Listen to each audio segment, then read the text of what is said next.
although that we have discussed about the field,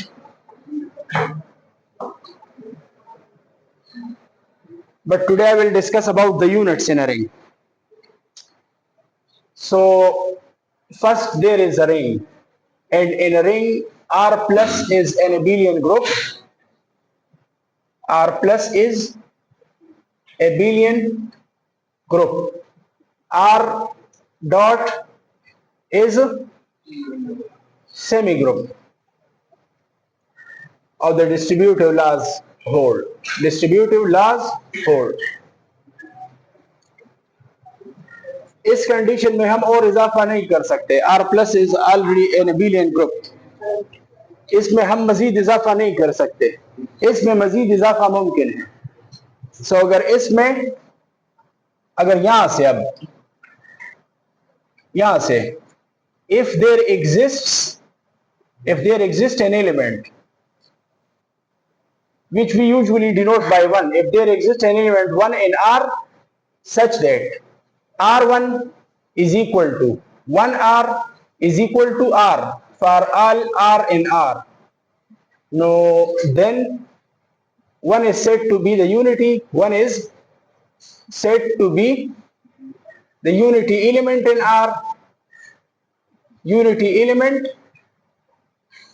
in R, and R is said to be a ring with unity, a ring with unity. Once there is unity, once there is an identity element with respect to star, now it may be possible that for an element X, if for an element X in R there exists X prime in R such that X prime is equal to 1 is equal to X prime X, then X is said to be a unit, then X is said to be a unit in R. जिस भी element का inverse exist करे, चूंकि वहां पे identity exist हो गई है, तो अब इनवर्स एग्जिस्टेंस की बात हम कर सकते हैं. आइडेंटिटी एलिमेंट एग्जिस्ट हो गई है, अब हम इनवर्स एग्जिस्टेंस की बात कर सकते हैं. सो अगर किसी भी एलिमेंट, रिंग के किसी भी एलिमेंट का इनवर्स एग्जिस्ट करे, X prime is usually denoted by this X inverse. अगर किसी भी एलिमेंट का इनवर्स एग्जिस्ट करे तो उस एलिमेंट को हम क्या कहते हैं? यूनिट. अब if every element, of course other than 0, if every element x not equal to 0 is a unit, if every element x belongs to R is a unit, then R is said to be division ring.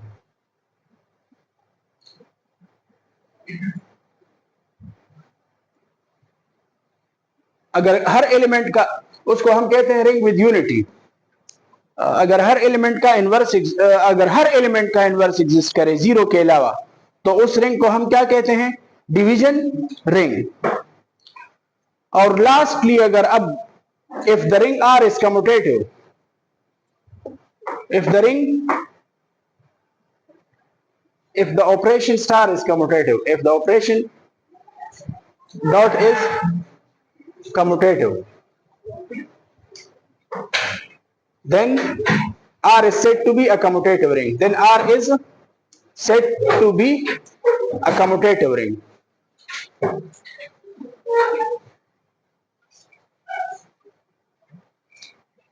ये definition इसको note कर लें, इसमें commutativity नहीं है, इसमें सिर्फ ये है कि हर एलिमेंट का इनवर्स एग्जिस्ट कर रहा है.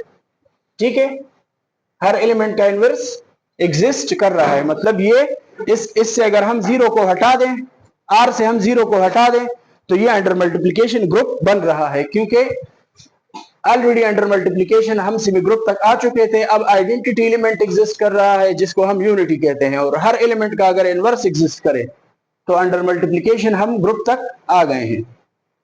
फील्ड किसको कहते हैं? फील्ड। सो डिवीजन रिंग के साथ क्या चीज मिला ली जाए कि वो फिर फील्ड बन जाए? डिवीजन रिंग तो ऑलरेडी अंडर मल्टीप्लीकेशन क्या है? ग्रुप बन गई। आर से जीरो को हटा के डिवीजन रिंग को अगर आप इस तरह लिखें, सो ये हम इस तरह भी लिख सकते हैं कि आर से हमने किस जीरो को हटाया, तो अंडर मल्टीप्लीकेशन ये क्या बन गया? ग्रुप। सो फील्ड के लिए हमें यहाँ पे आर विद मल्टीप्लीकेशन, आर से जीरो को हटा के अंडर मल्टीप्लीकेशन एबिलियन ग्रुप बनना चाहिए। सो डिवीजन रिंग के साथ अगर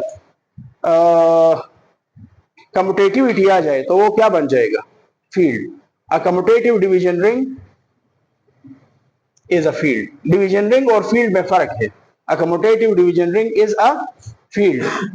डिवीजन रिंग में हमारे पास कम्यूटेटिविटी लाजमी नहीं है, और फील्ड में फिर डिवीजन रिंग के साथ साथ कम्यूटेटिविटी होती है।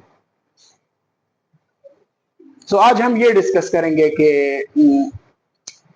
किसी भी रिंग में यूनिट्स किस तरह हम फाइंड आउट करते हैं। सो अगर मैं आपको अच्छा, एक बात मैं आपको बता देता हूं कि जब आप मेरे नोट्स देखेंगे तो उसमें, या जो नोट्स मैंने लिखे हैं उसमें कभी कभी ये चीज लिखी होती है कि R unity is not equal to zero. So इसका क्या मतलब है? अगर मैं आपको for example set of integers, बल्कि सेट ऑफ इंटीजर्स का एक सबसेट ले लूं और उसमें सिर्फ जीरो ले लूं और ये प्लस ले लूं और ये प्रोडक्ट, तो ये आप देख सकते हैं कि ये एक रिंग है। So zero is close under addition, zero plus zero is zero, zero multiply by zero is zero. Associativity इन दोनों की वजह से यहाँ पे आ गई। Zero is the identity element, बल्कि zero is the zero element, zero is the zero element, x is the zero element, और जीरो का इनवर्स भी वो बजाते खुद है, और एडिशन कम्यूटेटिव है। So R this plus is an abelian group, ये एबिलियन ग्रुप है। विद रिस्पेक्ट टू मल्टीप्लीकेशन उसमें कोई मसला तो नहीं आ रहा,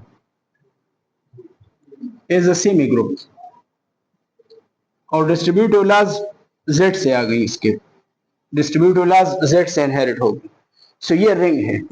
अब इसी जीरो को अगर आप देखें, इसी जीरो को, तो ये क्या यूनिटी का रोल नहीं प्ले कर रहा? ये जीरो के साथ मल्टीप्लाई होके वापस जीरो दे रहा है। So at the same time this is the zero element, at the same time it is the unity element.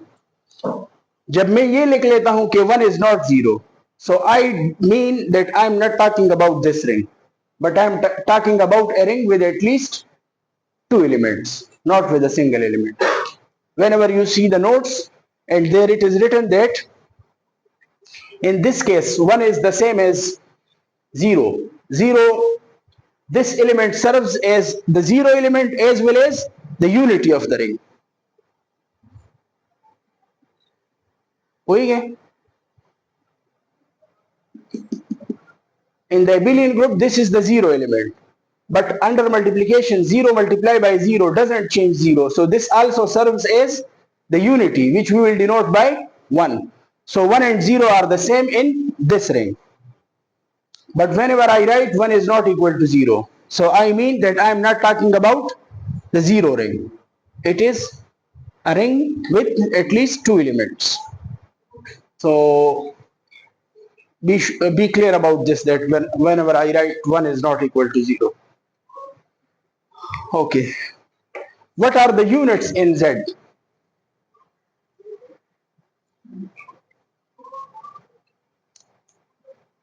Find out the units in Z. आपको पता है कि सेट ऑफ इंटीजर्स हमारे पास इस तरह का एक सेट है, -4, -3, -2, -1, 0, 1, 2, 3, 4 एंड सो ऑन। अब -4 का मल्टीप्लिकेटिव इनवर्स है, -4 के साथ Z में क्या मल्टीप्लाई हो कि आपके पास 1 आ जाए? 1 इज द यूनिटी। क्या z में ऐसा कोई एलिमेंट है कि -4 के साथ मल्टीप्लाई करके हमें 1 दे? है? सो इसमें सिर्फ ये, अगर आप -1 को देखें तो -1 के साथ क्या मल्टीप्लाई करेंगे हमारे पास -1, सो मतलब -1 का मल्टीप्लिकेटिव इनवर्स क्या है? -1. The multiplicative inverse of -1 is -1, और द मल्टीप्ली 1 का तो मतलब वो so units are, so units in z are 1 and -1. ये आपको याद रखिए. सेट ऑफ, अगर रेशनल नंबर्स को आप एज अ रिंग कंसिडर कर ले, रेशनल नंबर्स को, सो उसमें यूनिट्स क्या क्या हैं? जीरो के अलावा तमाम एलिमेंट्स यूनिट्स हैं.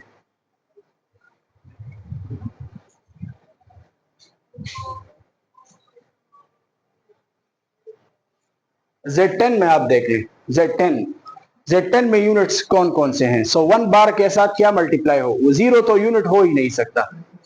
1 बार के साथ 1 मल्टीप्लाई हो के हमारे पास हमें 1 देगा, 1 बार इंटू 1 बार is 1. So this is, 1 has a multiplicative inverse which is itself, so 1 is a unit. The inverse of 1 is 1 bar itself. Now try to find something for 2 that it gives you 1. If we multiply 1, 2 ones are 2, it's not 1. 2 twos are 4, not 1. 2 threes are 6, not 1. 2 fours are 8, not 1. 2 fives are 0. 2 sixes are 2. 2 sevens are 4. 2 eights are 6. 2 nines are 8. 2 tens, 2, okay, there is no 10. So this has no inverse. This is not a unit. 2 inverse does not exist. What about 3 bar? 3 ones are 3, 3 twos are 6, 3 threes are 3 fours are 12, 2, 3 fives are 15, 5, 3 sixes are 18, 8, 3 sevens are Shabas, 1, 3 sevens are 21, 1. So at the same time 3 bar inverse is equal to 7 bar, or at the same time you can write the 7 inverse is 3 bar. So from this one equation we have obtained 2 units. Now try for 4 bar. 4 into 1, 4, 4 2, 8, 4 3, 12 2. 1 हमारे पास obtain नहीं हो सकता क्योंकि 10 से division होगी. सो 4 is even, and an even number divided by an even number, you can't get at least an odd number 1. So there is no inverse again. For bar inverse does not exist. What about 5 bar? 5 1, 5, 5 2, 10, 5 3, 15, 5, 5 4, 20, 0, 5 5, 25, 5, 5 6, 30, 0, 5 7, 35, 5, 5 8, 40, 0, 5 9, 45, 5. No inverse. 5 inverse, 5 bar inverse does not exist. 6 bar. 6 1, 6, 6 2, 12. Of course you can't obtain 1. 1 is odd. You are dividing 6 by 6 is even, so whenever we multiply something in 6 में आप जो भी number multiply करेंगे वो even आएगा, और even number 10 पे divide होके आपको एटलीस्ट ऑड नंबर नहीं दे सकता. सो it's not 1. 6 bar. 6 bar inverse does not exist. We have already checked for 7. So try 8 and 9. The same problem arises with 8. 8 is even. We can't find मतलब the 8 when multiplied with any number is even. तो आप even number को 10 पे divide करेंगे आपको 1 नहीं मिलेगा. So 8 inverse does not exist. And try for 9. Very good. Very good. 9 nines are 81, which is 1. So 9 is self-inverse. And I think the ring is exhausted. So what are the units in Z8? The Z10. If I denote it by U of Z10, so 1 is a unit, 3 is a unit, 7 is a unit, and 9 is a unit. इसके हम एक theorem की मदद से proof कर देते हैं कि Zn में आपको यूनिट्स क्या क्या मिलेंगी. अगर आप देखें तो इन सारे नंबर्स की 10 के साथ जीसीडी क्या है? 1. अगर Zn में जिस एलिमेंट की 10 के साथ या n के साथ जीसीडी 1 ना हो, वो जीरो डिवाइजर्स हैं. 1 ना हो मतलब 2 हो, 3 हो, जो भी हो, और अगर 1 हो तो वो सारे एलिमेंट्स यूनिट्स हैं. तो Zn में जो एलिमेंट्स होते हैं या वो जीरो डिवाइजर होते हैं या यूनिट्स होती हैं. तो प्रूफ कर लें इसको generally. The units in Zn are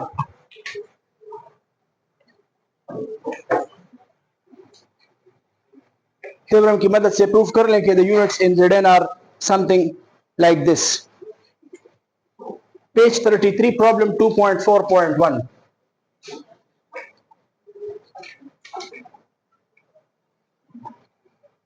I'm talking about my notes. This is referred to my notes, lecture notes.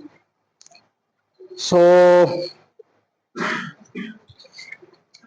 the statement is a non-zero element in Zn is unit if and only if the GCD of A with N is 1. So there is a direct part and there is a converse part. So let us try to prove the direct part. Let 0 A bar is an element in Zn which is a unit.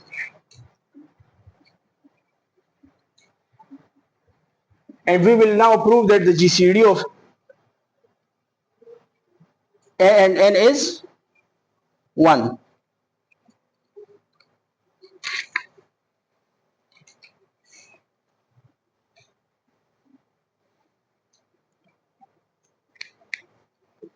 जब आप ये कह रहे हैं कि A bar is a unit in A bar is an element in Zn which is a unit, so what does it mean? Yeah, there exists an inverse. So we write there exists an element B bar in Zn. An element B bar in Zn such that A bar multiplied by B bar is equal to 1 bar. Or we can say that by the multiplication of the residue classes, this is A bar B bar. And what does it mean? That 1 belongs to the class. I hope so you will not ask me for the justification of this, that why 1 is an element of A bar B bar. I think we have discussed these in detail. And what does this mean? If AB is if 1 is in AB, so we are, in other words, we are saying that AB is congruent to 1 mod n.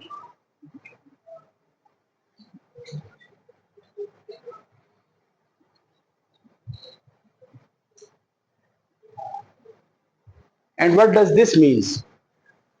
That n divides AB minus 1.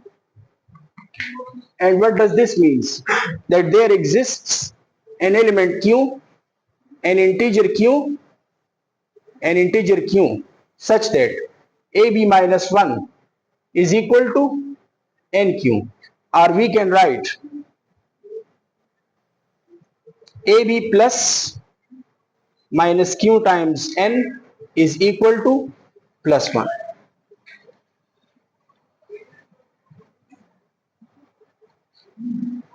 Number theory से हमारे पास एक result है. If अगर आपके पास कोई भी इस तरह का एक इक्वेशन आए, ax plus by is equal to 1. Suppose a b xy are four integers such that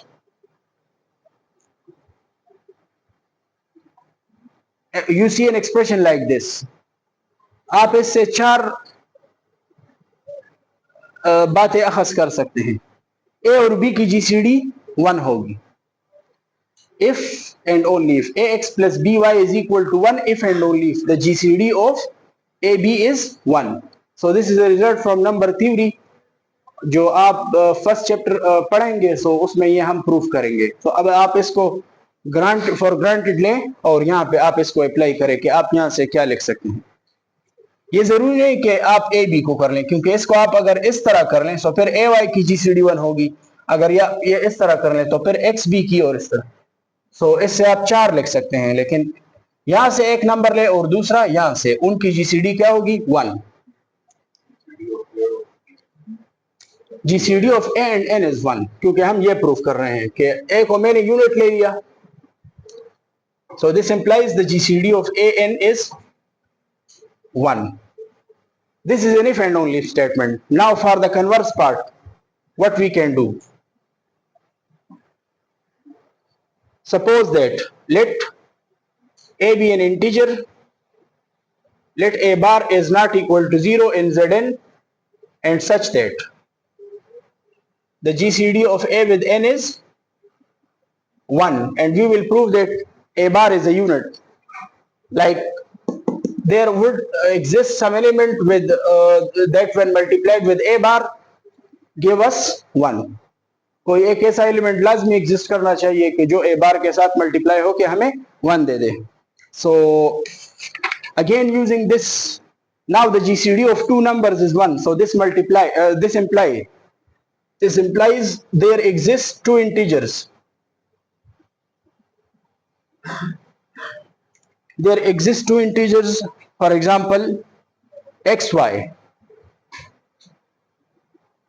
such that ax plus ny is equal to 1. And what does this means? इनके क्लासेस के बारे में आपका क्या ख्याल है कि ax और ny जो क्लास डिटरमिन करेगा और 1 जो क्लास डिटरमिन करेगा वो भी सेम होंगे. एलिमेंट सेम है, क्लासेस लाजमी सेम होंगे. और एडिशन के ऑपरेशन के मुताबिक आप एक स्टेप पीछे चले जाएं.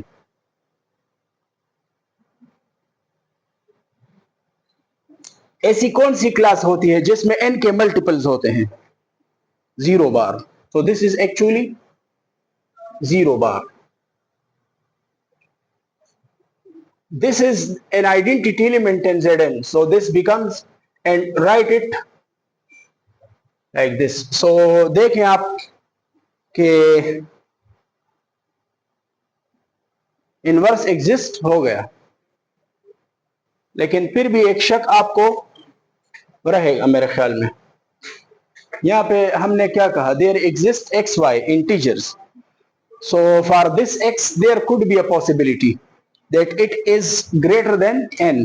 और आप सोच रहे होंगे कि ये तो मतलब कुछ है लेकिन Zn से बाहर है. Zn के एलिमेंट्स इस तरह की क्लासेस हैं. Zn के एलिमेंट्स इस तरह की क्लासेस हैं, 0 बार, 1 बार, up to n-1 bar. So if this x is between 0 and n, then the theorem is proved. But if it exceeds n, what is then x bar? So we will try to convince ourselves that x bar, this x bar is definitely an element in Zn. So if x is an element which is, then what can you say? X bar belongs to Zn and is an inverse of A bar, is inverse of A bar. But what if x is greater than? If x becomes equal to R, become greater than n.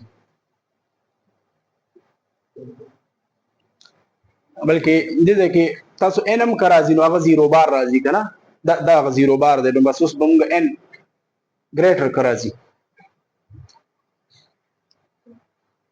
अच्छा सीधा अगर आप देखें x is greater than n, तो आप किस number को किस पे डिवाइड कर सकते हैं? x को आप n पे डिवाइड कर सकते हैं. So by the division algorithm, by the division algorithm,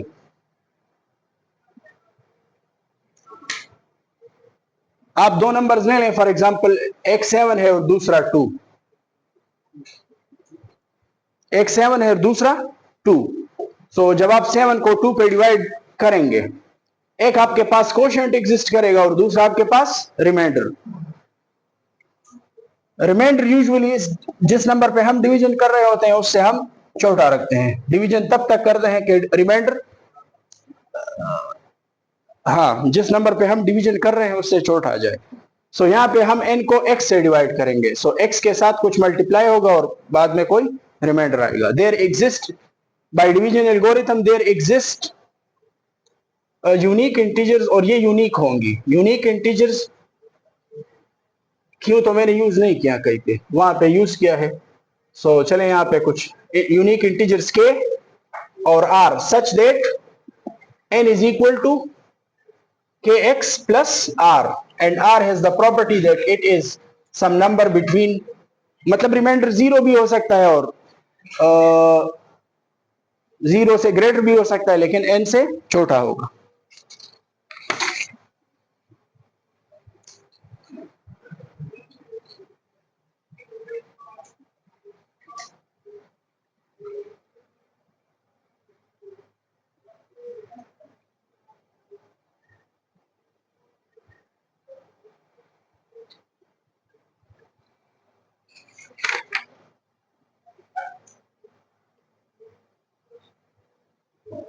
मैंने गलत लिखा है.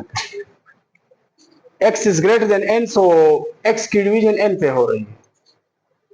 x greater than n, x is greater than n, so x divide हो रहा है n पे.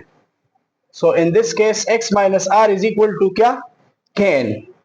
और आप मुझे अब बता सकते हैं कि x minus r bar is actually kn bar, and which is equal to 0 बार.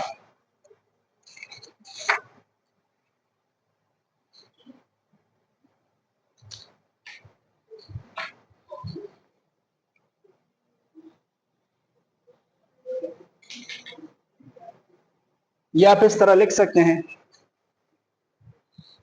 इसको रिवर्स करें, ये फिर आएगा हमारे पास x बार और प्लस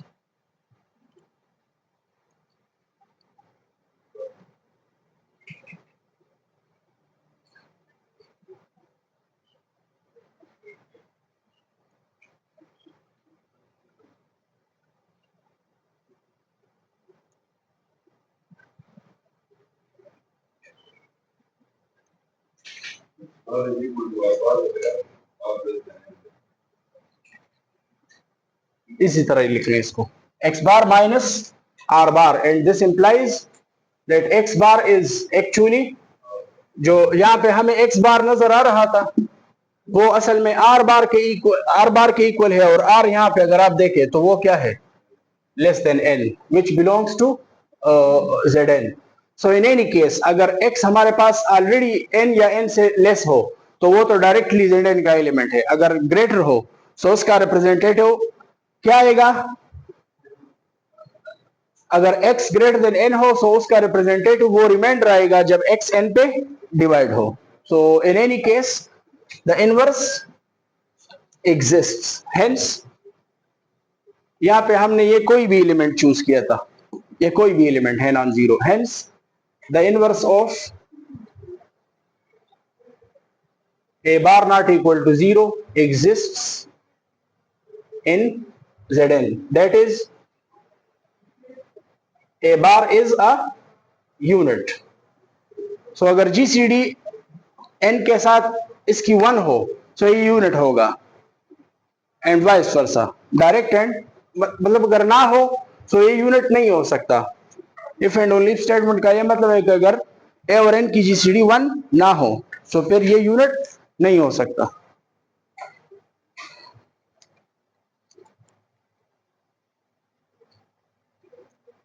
अच्छा, इसमें अगर आप देख लें कि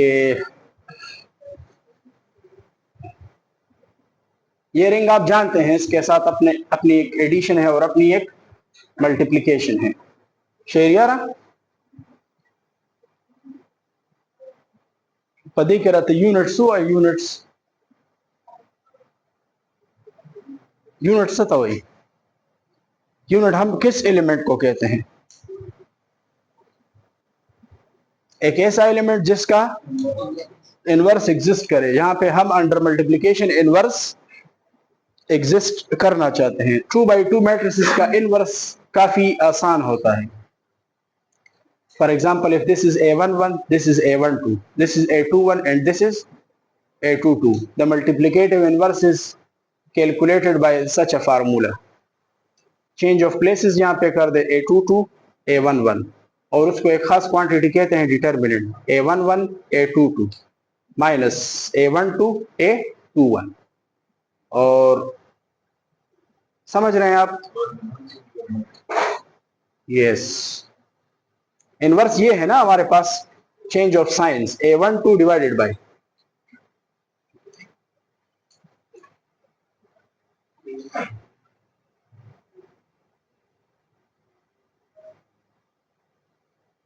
आपको अपनी पिछली क्लासेस से पता है कि ये किसी भी 2 by 2 मैट्रिक्स का इनवर्स इस तरह होता था। एडजॉइंट ले लिया और ये एडजॉइंट चेंज ऑफ प्लेसेस और चेंज ऑफ साइंस और उसको अपने डिटर्मिनेंट पे डिवाइड करेंगे। सो इस किसी भी मैट्रिक्स के इनवर्स एग्जिस्ट करने के लिए कोई खास चीज है जो जीरो नहीं होनी चाहिए। वो क्या है? ये क्वांटिटी डिटर्मिनेंट। सो अब यहाँ पे तो आपको मतलब अगर मैं आपको ये मैट्रिक्स लिख दूं 1 6 4 एंड 24, स्ट्रेट अवे आप मुझे ये कह सकते हैं कि इसका तो इनवर्स एग्जिस्ट ही नहीं करेगा क्योंकि इसका डिटर्मिनेंट जीरो है। सो फॉर एग्जांपल अगर इसको मैंने 3 कर लिया तब आप क्या कहेंगे कि इनवर्स एग्जिस्ट कर रहा है M2Z में। मुझे अपने यहाँ पे जो इंटीजर्स है यहाँ पे जो एंट्रीज है उनको ZB रखना है। ये आप देख लें, integers should come from Z। सो अब इसका इनवर्स तो हम फाइंड आउट कर सकते हैं। वो 3 डिवाइडेड बाय क्या आएगा? इसका determinant 3 minus 24, so 3 by minus 21, so the first entry is -1 or 7, and of course you can say that this is not in M2। inverse exists but not in M2Z। so क्या आप देखना चाहते हैं कि इसमें इनवर्सेस मतलब किस elements के इनवर्स एग्जिस्ट करेंगे? तो आपने इसको फोर्स करना है कि इसकी ये सारी एंट्रीज क्या बन जाए आपके पास? इंटीजर्स बन जाए। बस ये कंडीशन आपने वायलेट करनी है कि मतलब फुलफिल करनी है, वायलेट नहीं करनी, फुलफिल करनी है कि ये सारे इंटीजर्स आ जाए। बस ये छोटा सा टारगेट हमने अचीव करना है। ठीक है, सो let us consider a single matrix. For example, this is that matrix. Let A belongs to, let A is equal to, ये मैंने कोई भी मैट्रिक्स चूज कर लिया। Let A is equal to A11 A12 A21 A22 belongs to M2Z। और आप लोगों को पता है, we know that the inverse is, so आप हम अपनी आसानी के लिए इस डिटर्मिनेंट को फॉर एग्जांपल D से डिनोट कर लें।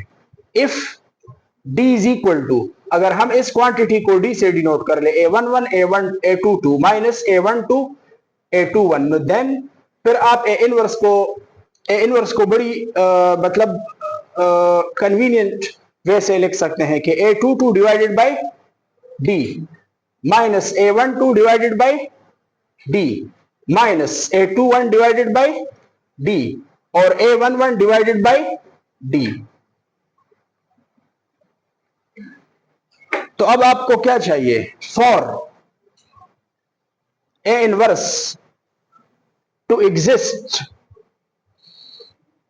for A inverse to exist in M2Z, we need two things. For A inverse to exist in M2Z, we must have D is not zero, and that the four numbers a22 divided by d minus a12 divided by d minus a21 divided by d और a11 divided by d, इनको क्या होना चाहिए? Integers होने चाहिए।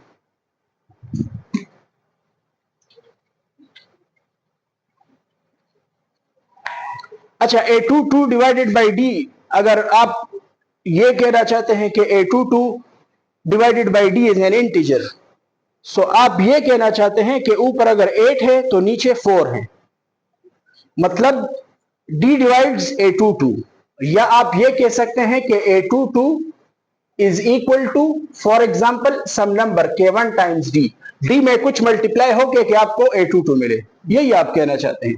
अगर आपने इस क्वेश्चन को इंटीजर रखना है, सो d में कुछ इंटीजर मल्टीप्लाई हो कि आपको a22 दे, दैट इज, तो आप ये कहना चाहते हैं।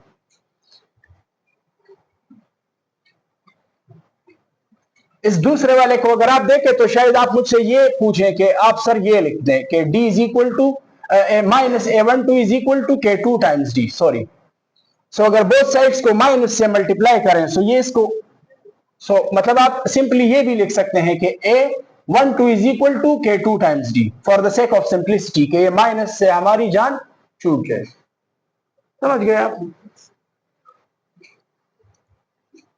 अच्छा चले, आप इसको इस तरह भी लिख सकते हैं, अगर नेगेटिव में मतलब 4 डिविजिबल है d पे, सो -4 क्या होगा, वो भी d पे डिविजिबल होगा। सो हमने माइनस की बजाय सिर्फ a12 की डिविजिबिलिटी कंसीडर कर ली, इस तरह a21 की डिविजिबिलिटी कंसीडर कर लें। a21 is equal to some element k3 into d, और ये सारे इंटीजर्स हैं, ठीक है, k1 k2 k3, और इस तरह a11 is equal to k4 times d। Now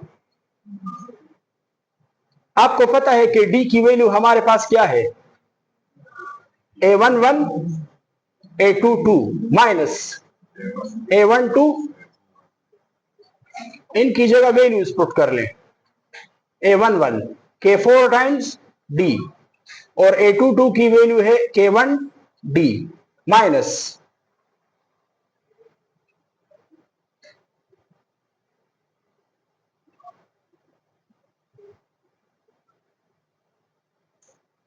minus k2 d into a21 k3 d। What does this implies? d is equal to d square into k1 k4 minus k2 k3। मेरे ख्याल में आप यही कहना चाहते हैं।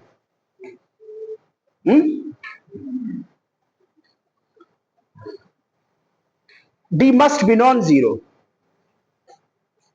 सो इसकी equality, for example अगर मैं आपको, चलिए इस तरीके से लिख देता हूं, D square into this number, for this is any number, let us denoted by p, d square minus p is equal to 0, and we have just denoted this number by p, k2 k3, p is an integer, okay, सो इससे आप d common ले सकते हैं, सो वो बन जाएगा p minus d is equal to 0।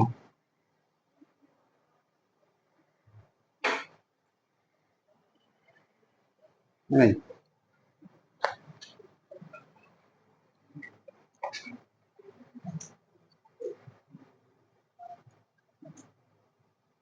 okay, okay, can we divide both sides by d? Why? d is not 0, so the value, मतलब आप इस इक्वेशन से कह सकते हैं कि अगर d की वैल्यू 0 होगी तब भी ये सेटिस्फाई होगा, लेकिन d 0 नहीं है, since d is not equal to 0, since d is not 0, so we can write 1 is equal to d into this is p, where p is equal to k1 k4 minus k2 k3, and which is an integer। d के साथ कुछ multiply हो के आपको क्या दे रहा है, 1, सो आप इससे ये लिख सकते हैं कि d डिवाइड्स क्या, 1, और कौन कौन से नंबर डी को कौन कौन से ऐसे नंबर है जो कि 1 को डिवाइड करते हैं?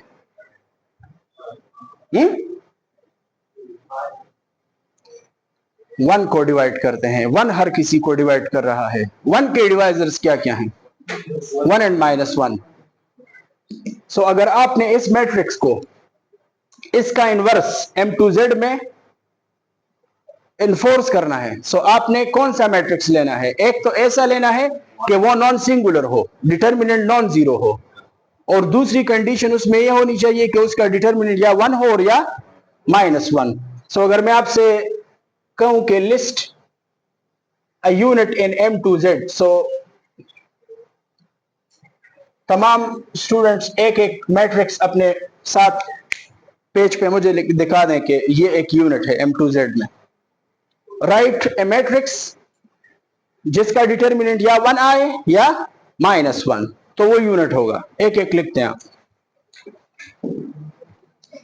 If you want to find the units in M2Z, so आपने कौन से एलिमेंट्स लेने हैं?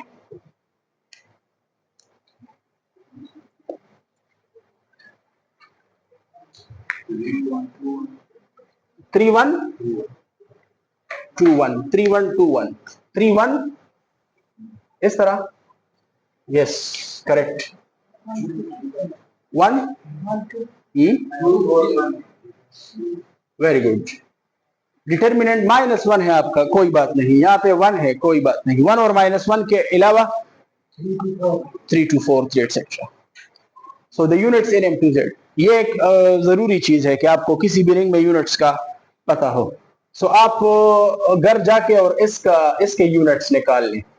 a + b ² √2 such that a b are integers।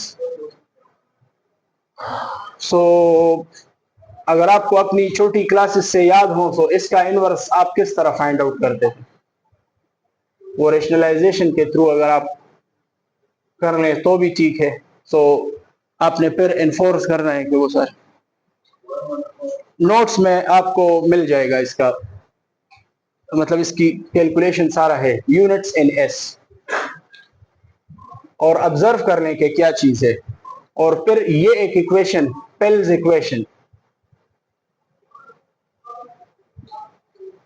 ये भी मैंने नोट्स में लिखी हुई है। सो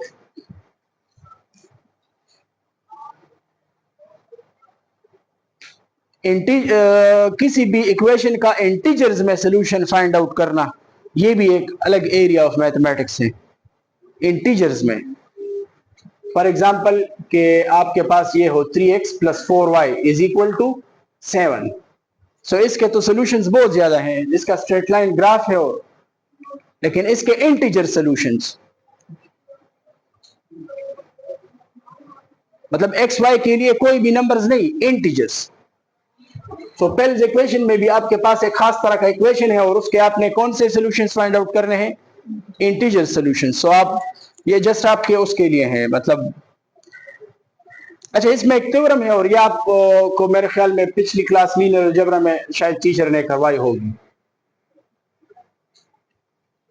किसी भी रिंग से अगर आप वो सारे यूनिट्स किसी सेट में लिखें, सेट ऑफ ऑल यूनिट्स, बल्कि इस तरह हम कह देते हैं let R be a ring with unity. इसको let R be a ring, बल्कि मैं आपकी आसानी के लिए let R be a commutative ring with unity कर देता हूं। Let R be a commutative ring with unity.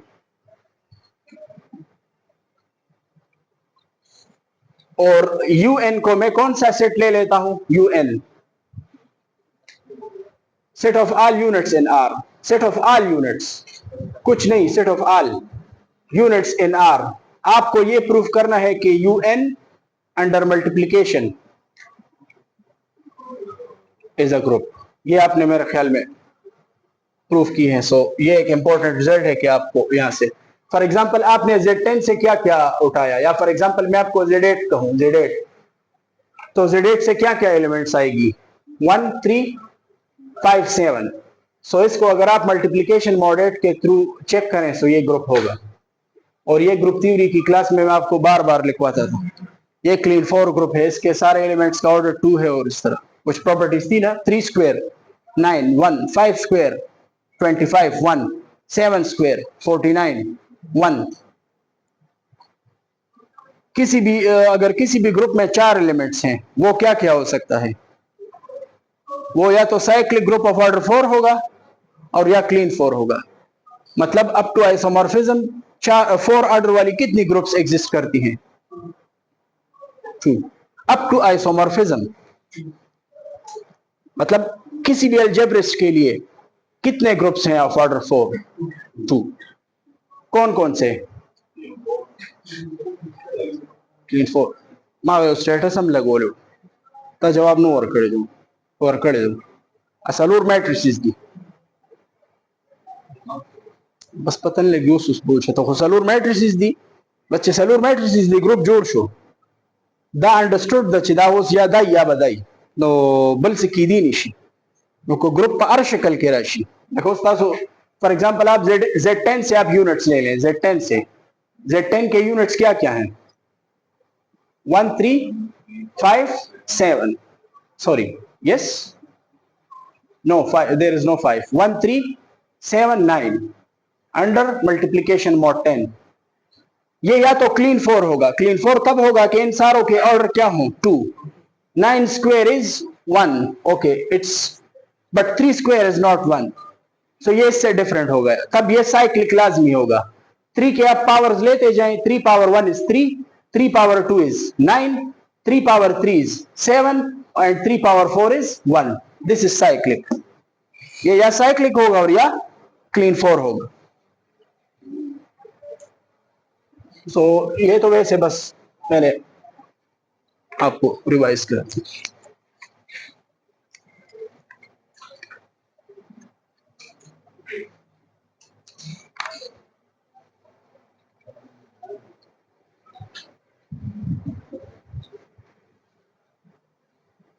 Characteristic of a ring, characteristic of a ring. बाज औकात आपके पास इस तरह के रिंग्स बन जाते हैं कि उसके एलिमेंट्स को आप एक खास मर्तबा जब आप ऐड करेंगे तो वो जीरो बन जाएंगे। फॉर एग्जांपल मैं आपको Z4 की मिसाल दूं। Z4 के 4 एलिमेंट्स हैं 0 1 2 3। 0 को अगर आप 4 टाइम्स कर लें 4 सो ये क्या होता है? 0। और 1 को अगर आप 4 टाइम्स कर लें वो भी 0 है। 2 को अगर आप 4 टाइम्स कर लें वो भी 0 है। और 3 को अगर आप 4 टाइम्स कर लें वो भी 0 है। मतलब एक खास नंबर ऑफ टाइम्स जब आप सारे एलिमेंट्स को ऐड करेंगे तो वो कहां पे जाएंगे? 0 पे। ये प्रॉपर्टी आपको रियल नंबर्स में नहीं मिलती, इंटीजर्स में नहीं मिलती, लेकिन ऐसे रिंग्स हैं कि वहां पे किसी भी एलिमेंट को एक खास दफा अगर आप ऐड करेंगे तो आप कहां पे एंड अप होंगे? 0 पे। This number 4 is called the characteristic of the ring. मतलब n is a number if there exists n greater than 0 such that n times, आपको पता है कि ये टाइम्स है, n times x is equal to 0 for all x in the ring. Now n is said to be the characteristic of the ring. So Z4 का characteristic क्या होगा? 4। Z5 का 5, Z6 का 6। तो आप शायद ये सोच रहे होंगे कि क्या सिर्फ यही रिंग्स हैं जिसका कैरेक्टरिस्टिक फाइनाइट होगा? नहीं, और भी रिंग्स हैं। तो मेरे ख्याल में हमारे पास 5 मिनट है, सो मैं आपको एक और रिंग दिखा देता हूं कि उसमें भी ये प्रॉपर्टी आपको, मैंने आपसे शायद इस रिंग की डिस्कशन की हो। फॉर एग्जांपल एक्स में आप 2 एलिमेंट्स लें या अगर आप शायद 3 एलिमेंट्स लें तो इसके पावर सेट में कितने एलिमेंट्स आएंगे?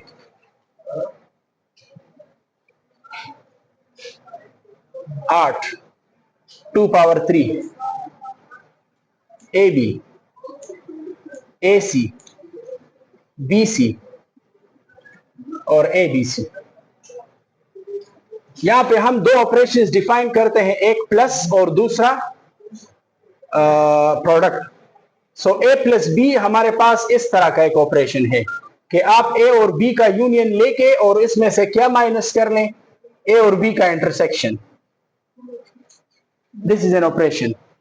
और ए प्रोडक्ट बी अगर आप दे तो वो ए इंटरसेक्शन बी।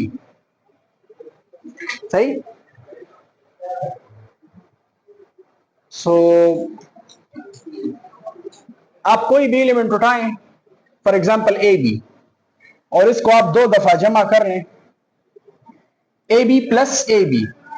सो इन दोनों का यूनियन क्या आएगा, ए बी वापस, और इसके इंटरसेक्शन में क्या आएगा, ए बी। सब्ट्रैक्ट होके तो आपको जीरो एलिमेंट मिलेगा, ये आप किसी भी एलिमेंट पे choose. So this type of ring is ring of characteristic 2। इसको सिमेट्रिक डिफरेंस कहते हैं, इसको डेल्टा से भी डिनोट करते हैं, ए डेल्टा बी। आपको अगर कहीं टेस्ट वगैरह में ये नजर आ जाए सिमेट्रिक डिफरेंस, ये आप कोई भी सेट लेंगे, अंडर एडिशन आपको पता है कि जीरो एलिमेंट ये है।